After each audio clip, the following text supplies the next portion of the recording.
trial. He was found guilty on 2 of the 5 counts, including the charge of transportation to engage in prostitution, was found not guilty of sex trafficking and racketeering conspiracy. Joining us this morning to talk more about it, to specifically mention the mixed verdict, is attorney Joseph Tolley from Tolley & Weiss. Mr. Tolley, thank you so much for being with us.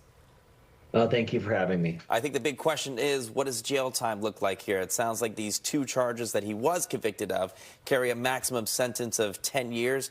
Can you tell us how this might play out in the courtroom?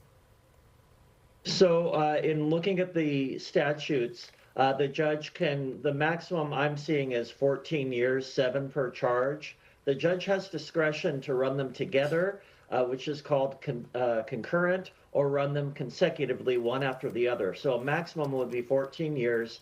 7 is usually most likely in this kind of situation where the charges are related, the same conduct. But the judge has anywhere from 0 days to 14 years in this case. Given what the jury acquitted and convicted him of, what do you see if we're trying to get some insight into their thinking? Well, I think this is probably the best possible outcome. If a defense attorney were to pick, look, if you had to pick 2 charges for your client to be found guilty of, what would be the best 2? That's exactly what happened.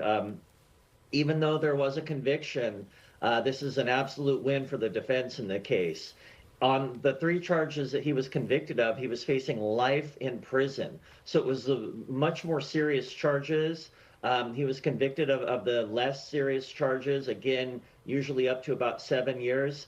It tells me that the jury probably saw that the government was overreaching. Again, here, there's a lot of bad conduct here that no one is, condoning at all. It was bad conduct. But the government was making this into a racketeering case.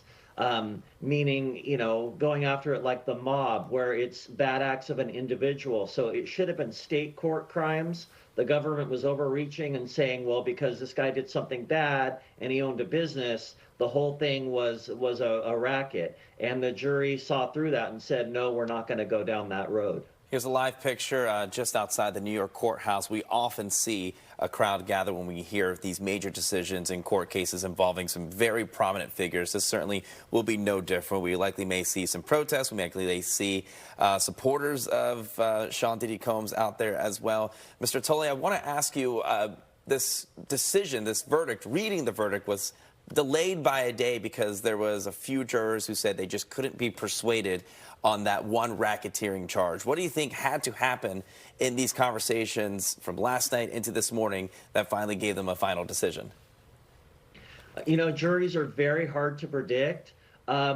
It could have been fatigue. It could have been just simple as fatigue, that the people who wanted to convict said, well, we got him on 2. We're going to give up on this main charge. And that really was count 1 that the jury was hung up on yesterday.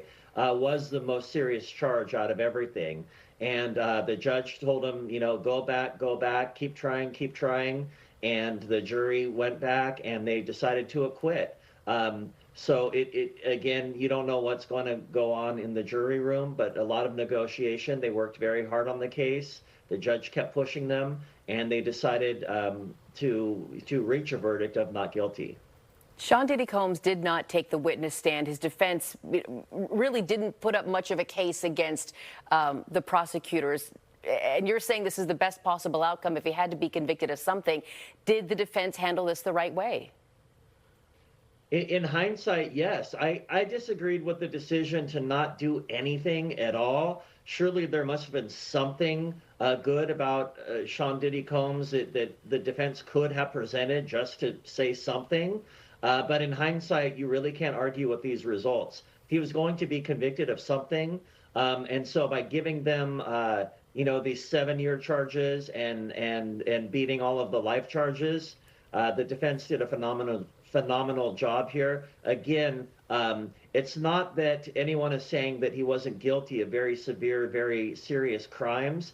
It's just that the federal government was trying to make these federal crimes, and the charges that he should have been tried on were state crimes.